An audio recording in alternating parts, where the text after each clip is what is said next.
Well, hello and welcome to the program Illumination from the library of Sunset Lodge 369 in sunny Santa Monica, California. And kind of warm this week too. It's getting up there. Not as hot as it is in many other areas. Okay, we take that in good heart about that. Anyways, an honor and privilege to have you here with us today. We are here talking about things Masonic, whether it's our members, our teachers, our lecturers, or just anything that's around Masonry. We'd love to have your ideas on what you'd like to know more about. Reach us two ways via our website, which is sunsetmasoniclodge.org, sunsetmasoniclodge.org. Just recently had it redone by our producer, Brother Michael Wamback. And Brother Michael, thank you for doing that. By the way, my name is Les Jones. We're here with a program for you. We are here also most Tuesdays. Get in touch with us before you come by, just to be sure. We're open at 6:30 to 7:30 with a meal. And if you're a Mason and in the area, we'd love to see you come by. Or if you're just somebody wants to find out more or just want to hang out a little bit, if you're in the area, the Santa Monica, Los Angeles area, and you're here during that time, please get in touch with us. We'd love to spend some time with you also. In going over today's topic, we Brother Michael and I were just sitting back, just trying to think of different things, and I think sometimes you have to go back to the basics. I have a saying that I believe in. It says, when you're new in Freemasonry, we should have, by the way, we should have a basic course in the basics of what it is to be a Freemason. And every new candidate for the first 5 years should attend it once a year. And from 5 to 10 years, they should be required to do it twice a year. And from 10 to 20 years, they should be required to do it 3 times a year. And from 20 years up, you better be there all 4 lessons. And it's not that the people with experience don't know. We tend to forget the basics of what we're really here for. What are we supposed to do? Why are we doing this stuff? And I always go back to the basic tenets of Freemasonry. 3 things: brotherly love, relief, and truth. I know you've heard me speak on it a few times during the podcast, but it's truly something that's very important. And I thought it's something that Brother Michael and I could talk about today. And I want to let Brother Michael, I don't want to hit him right away when he's not ready. I'll just say, hey, Brother Michael, are you there now? We're here. All So we are ready to go. It looks like everything is running properly. So yeah, I think that the lessons in Freemasonry are super. Well, I mean, that's what it's all about. Let's be honest. It is about the lessons and the teachings. And of course, not everyone always lives up to it, but that doesn't mean we shouldn't aspire to. And then one of the things I think is important, and it's as simple as this: go to lodge. I think that when you're there in the degrees, you hear the lessons over and over, helps it to sink in, helps you to remember, oh yeah, that we're supposed to be doing this or we're supposed to be doing that. And so I think that when you don't attend the Blue Lodge regularly, I think you miss out. I think that and I do think, and no disrespect to the other concordant bodies, but I don't think that they simplify and reinforce it as much as the Blue Lodge does. I think that that's where you get that basic understanding of what Masonry is all about, or in those first 3 degrees. And I don't think you can ever hear it too often, to be honest. I totally agree with you. This is where it's at. Yeah, I think so. I think absolutely. And, the basic tenets, like you said, brotherly love, relief, and truth. And what do those things mean? So maybe we can look at them individually. And I guess we should start probably with brotherly love. So first of all, what do you think that means, Les? Well, I think it's the idea, number one, of caring about your brothers in the lodge. There's a certain bond that is built whenever you go through the ritual and have a bite to eat with them. And we've seen them through their good times. We've seen each other through the bad times.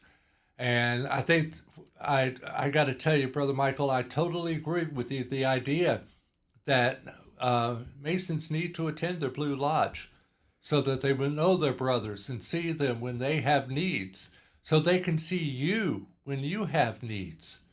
And I think that's so important. I think it is the one, I think it's the first tenet for a very important reason, because it is the foundation, as I said, of everything we do. We could go out, and do all sorts of great works and this and that, but if we don't have love for each other, then it just kind of falls on deaf ears. And I personally think the idea of this not being practiced is in many respects what has hurt Freemasonry in the past is that we don't develop that love. What we do is we tend to sit around many times and bicker and complain and talk about each other and this and that. And we don't need that. That is not what it's all about. Many times, and those of you know who are Masons know this, we speak quite often of harmony and love for each other and not having dissent within the lodge. Those are important tenets, and I think that's built around this. And that many, many times, and I've seen it, many lodges are just, cliques or this or that. If you see new people come in, they're not really accepted as part of the old guard. They're new people. They don't understand. And we need to bring them in. And I think that's where our lodge is doing so many wonderful things, because the new people are actually the fire that's really getting us going. What do you think about that, Brother Michael? Well, true, but I also think there's another aspect to it as well. And if you look at the idea of brotherly love as discussed in the ritual, it says, basically all men are brothers, the high and the low and the rich and the poor. It's a very egalitarian kind of a concept. So that there's something, we all have value, equal value really when it comes right down to it. And I've often likened it to the parts of a car, and a 5-cent screw could be just as valuable to the car as a $300 part, and if that screw fails, then, we're in trouble. So for me, I think there is that egalitarian aspect to Freemasonry, where we're looking at the qualities of character, not of wealth, not of power, not of privilege, but of character, and that we're all good men. And so it is really, I think, emphasizing a lesson of tolerance as well. And as it says again, that men of different countries and sects and opinions can come together and find the good in each other, rather than these things that tend to classify and divide us and make us into cliques and so forth. And I think that a big part of brotherly love is seeing the brother in each and every individual. That is absolutely so true. That's so true. I remember talking to Dad one time on the phone, and I brought up to him, I said, there's something I still can't quite get over. And that's walking into the lodge. And this is after I've been a member for just a few months. And I said, I'm just in awe of the history that is represented within that lodge room. And there's so many people, the President George Washington stepped into a lodge just like this one. And all the history that's gone on here. And I tell you, it gets a little overwhelming, and I don't know if I can be a part of something like this great. I'm going to try, but this is just way above me, I think. And Dad brought up the idea that one thing about it that I have to keep my mind on is whenever you step into that lodge, you're on the level. Everybody's equal. And Brother Michael, you brought up the idea about the president and what his gardener was. Yeah. The idea that the gardener was a past master of the lodge, and one night the master was away and he was filling in the east, and the president showed up, and for a couple hours the gardener was the master of the president of the United States. That even the president of the United States, when he stepped through those doors, he was a brother. It wasn't about being of privilege or power at that point, that was left at the door, and he was a brother during the time he was in the lodge. And again, all men being equal, as they say. That's right. And I think that's what's most important, is even though I felt so inadequate, and I was brand new and I felt so inadequate for the cause, the actual fact was that I was equal with everyone in there. And I think that's one of the characteristics I really, I know I'm waving my pom-poms for Sunset Lodge, But that's one of the things I really love seeing what's been developed over the last couple of years, even more, is the idea that there's such a bond between us. An example of that is I don't know if I brought this up before, but we actually had a meeting after the lodge was closed, and we met in the dining area about a very sensitive subject. Everybody put in their 2 cents worth. Everybody talked. There was disagreements, but it amazed me at the harmony that still carried on despite people disagreeing. There was no harshness. Nobody was angry. Nobody did anything like that. But there was actually a bond that was holding us together, and we were able to talk it out and come to a solution that we felt was best. And Brother Michael and I both were in that meeting. And it just really got me how we were able to hold it together and remain one as a body. So, that's the first part. Brotherly love. Let's see how the timing is going here. I think we're doing we're good. all right. We're good. We're doing good. Okay. I think this is a good time. I'll go ahead and mention, if you're watching or listening, this is the program Illumination. And we're from the library of Sunset Lodge 369 in Santa Monica, California. It's an honor and privilege, once again, really mean that, to have you here with us. My name is Les Jones, and the producer and co-host during this program is Brother Michael Wamback. If you want to reach us, real easy, go to our website, which is sunsetmasoniclodge.org. That is sunsetmasoniclodge.org, or via the email. Send us an email. We'd love to hear from you, which is sunsetmasoniclodge369@gmail.com. That is sunsetmasoniclodge369@gmail.com. We're here most Tuesdays from 6:30 to 7:30. We have our meals. That's the time to come and see us. If you're a Brother Mason, we'd love to see you. If you're not and you're in the area and you look us up, we'd love to sit down and share a meal with you. Tonight's subject, or today's subject, whether it's for night, morning, or afternoon, is the three basic tenets of Freemasonry. And we're talking about brotherly love, relief, and truth. And we just talked about brotherly love. I think it's time to move on to relief. What is relief? What does that stand for? Many people see it as going out and virtue, going out and helping those in need in the community, to make the community stronger, to help out in whatever way we can to actually make the world a better place. I think it's a good progression, starting off where we have our bond as the lodge, where we care for each other in the lodge, work with each other here, that then from that base, we reach out into the world to do what we can for others. And there are different ideas of what it is to do that, but I think those are the basic tenets. What do you think, Brother Michael? Yeah, I think very much so. And one of the things that's interesting about this, of course, is that it doesn't stipulate that relief is for a fellow Mason. And you're right. I think it applies to the community as a whole, that it's our job as Masons to alleviate suffering when and where we can.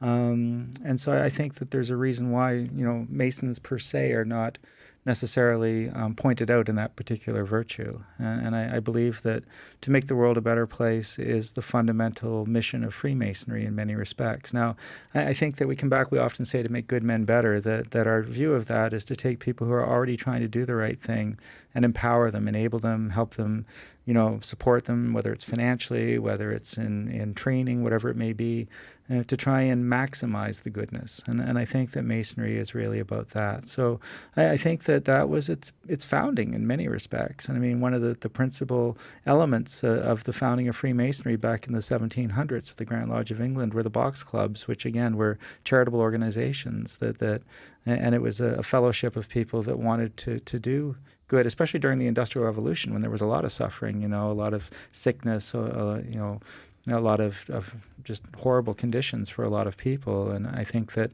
people of good conscience, I think, felt moved to want to do something about that. And I think that that was a big part of the foundation of Freemasonry, and I think continues to this day to be a big part of it. I think that is totally a total foundation of it. And I think, in many respects, that and this is totally my point of view of this, is that we've gotten relief mixed up with the idea of the really truth of what it is to have brotherly love. And all that's helping brothers and everything is within that first principle. That relief is when we reach out. And I think what really makes it interesting is you don't always hear about what a Mason does for others. You don't always hear about what a Mason does for a fellow brother or his family. And most importantly, you don't always hear what they do for the widows of Masons. I think that's one of the things, Freemasonry doesn't have a PR firm. And we don't have people, blowing the horns about all the wonderful things we do. You hear about some of them, like the Shriners Hospital and this and that. But there are many, many things that go on behind the scenes that many people don't know about. And I think that's a good thing. I think that, true charity, I think, is anonymous.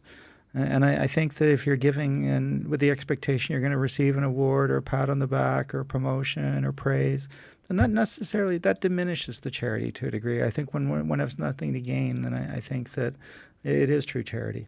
And I'm always reminded of the guy that gives the priest all the money on Skid Row to pass out during the holidays, and the only person that knows who it is the priest, and he's sworn to secrecy. It's done completely anonymously, and so for years this priest has gone down with his pockets filled with $100 bills to give to people at Christmas time on Skid Row from this anonymous donor that works through the priest, and nobody in Los Angeles knows who it is. The secret has been kept for many years.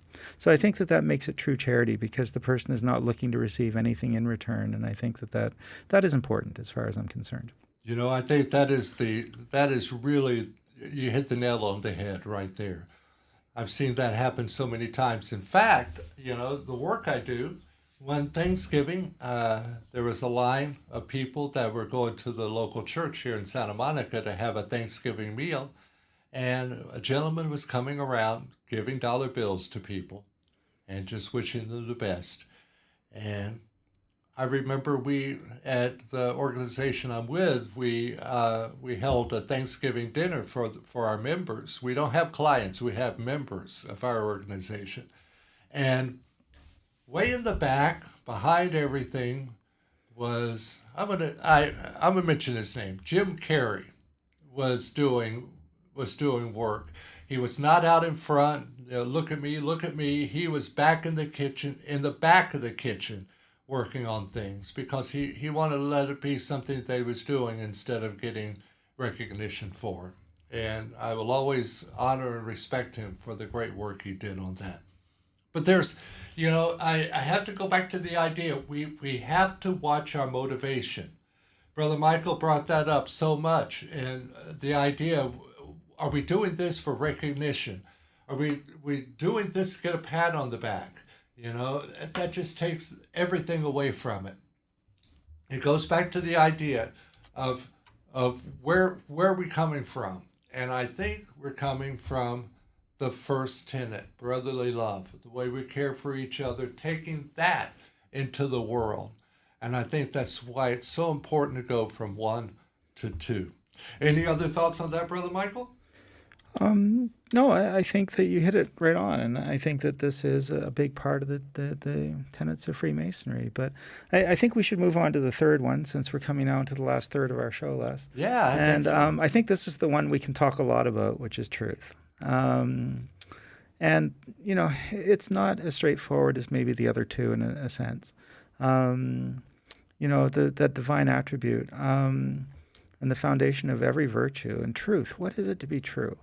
I think, and we were talking about this earlier, I think that there's that tendency to think that being a loving brother means always being kind. And I don't think kindness is truth. I think honesty is truth. I think if someone is doing something wrong, you tell them they're doing something wrong. You whisper that good counsel, and even whisper not necessarily in a gentle manner. It can be a strong whisper sometimes. But I think that, I've often said I'm not a big fan of kindness because I think that it's not a healthy energy. I love compassion, and kindness is an element of compassion, but there's more to it. And to me, I remember talking to a Buddhist friend of mine once, and I said, do you understand the difference between kindness and compassion? And he started into this very elaborate discussion. And I said, yeah, I'm too stupid for that. I don't have time. I said, let's try and simplify it. Kindness wants you to feel better, and compassion wants you to be better. And if you can wrap your head around that, I think you know the difference. And I think it's that truth, to speak the truth, to act in accordance with the truth, justice and fairness and equity. It has to find the middle pillar. It has to set aside its ego. And we're not supposed to carry with us our ego. And I think that there's a big part of the Masonic ritual that warns about ego and trying to divest of the ego. But we're not supposed to be martyrs either, and that's not just as well. And I just imagine a world where everybody tried to just do what was right and act fairly toward one another. As simple as that, and to pay a just wage for an honest day's work, to compensate someone fairly when they've done things. You can't really take advantage of people and be true. You can't abuse people and be true. And I do think that it is the foundation of every virtue, that idea of truth. And it does sort of tie in with justice, which comes in our ritual a little bit later, too. Yes. I think those two things are very interwoven. But truth is a divine attribute for sure, and it's about integrity. And I think that Masons, should commit themselves to developing their integrity and character. I think that's, again, why we're here to a great degree. I think it's those two main things. We're here to alleviate suffering and to benefit our communities and others, but we're also here to develop our character.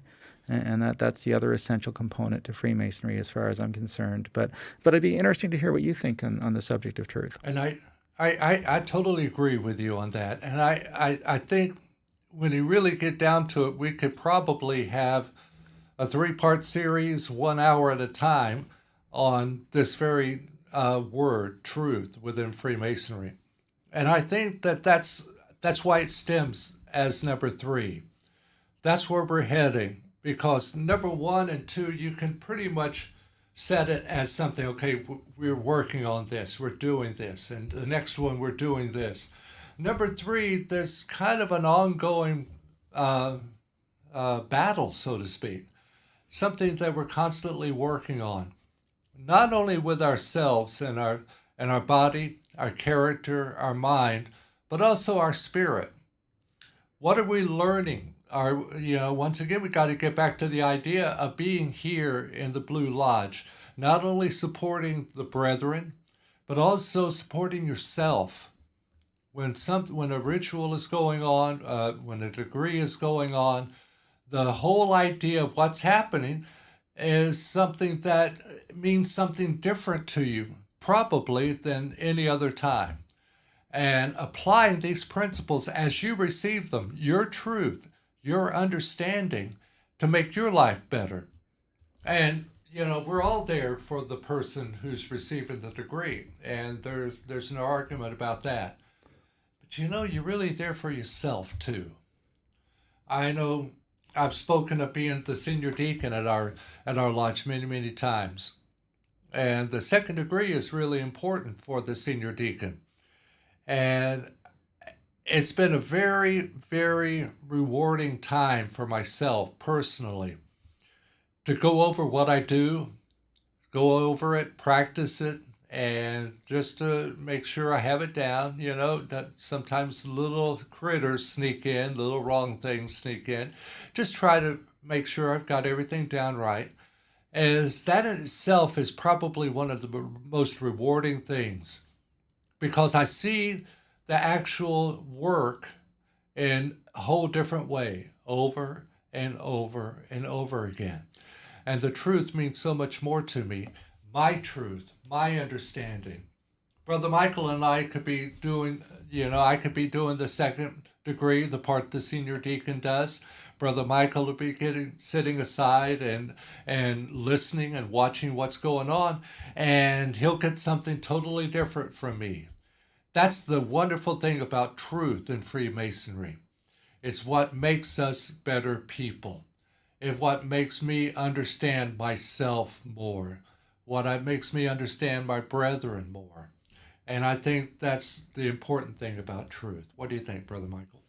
Yeah, I think so. But I think what's interesting, though, Les, is that if you think about it, it may be the last virtue mentioned, but it also says it's the first lesson taught in the lecture. So it is sort of emphasizes maybe perhaps being the first step is to develop character before you can do the other great things that they ask you to do. And I always like the fact that it sort of then specifies and says, by the exercise of this virtue, hypocrisy and deceit are unknown among us, sincerity and plain dealing distinguish us. And I think that, again, hypocrisy and deceit, and how much of that do we see in our day-to-day world, and what suffering does it cause?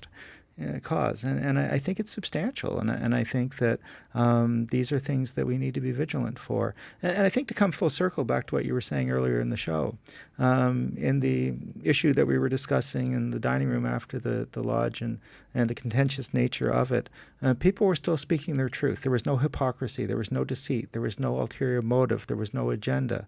And I've noticed when people, even if they strongly disagree, when they come from a place of principle, that those disagreements can be set aside very easily afterwards, and we can get back to being friends very quickly. But when there's agenda, when there's deceit, when there's all those kind of things, then that's what really does hurt fellowship. And so the warning is there, and the warning is very strong and clear that this is, if you intend to be a Mason, this is what is expected of you. Well, that was a great meeting, though, wasn't it? Where we stayed bonded. Yeah, I mean, it was a good lesson for everyone, I think, and again, that's part of being in a Masonic lodge too, is that there are lessons to be learned, and I think that we all do. So it's like I said at the beginning. If you want to become a Mason, go to a lodge. That's where Masons are made, is in the lodge. Not just the initiation, but in the time you spend there, that makes you a Mason, when you're in the lodge. And I think that you're going to shortchange yourself if you don't. So I hope that we see all of our brothers at our lodge and any visitors and practicing the virtues and principles that they're being taught in the degrees on a day-to-day basis. So hopefully that will be the case anyway, Les. There you go. Let's hope so. Well, those are the three principles: brotherly love, relief, and truth. And Brother Michael and I really feel like that's so important for us in our day. Anyway, it's been an honor having you here with us. My name is Les Jones. My co-host and producer is Brother Michael Wamback. Thank you, Brother Michael, for all you do for me and for our lodge. You are the backbone of what we are around here. Want to bring up, if you want to reach us, real easy. Our website is sunsetmasoniclodge.org. sunsetmasoniclodge.org, or via our email address, which is sunsetmasoniclodge369@gmail.com. That's sunsetmasoniclodge369@gmail.com, and we would love to hear from you. We're here most Tuesdays, and it would be such an honor to have you come by. Whether you're a Mason or not, we'd love to see you come by. We're here, like I said, most Tuesdays from 6:30 on. We have our meal from 6:30 to 7:30, and it would be a great honor and privilege to be able to meet somebody who is a part of this podcast. Anyway, we'd love to see you again sometime, and we're here just about every week, so please let us know what you think. And for me, Les Jones, and Brother Michael, we wish you all the best and have a good one.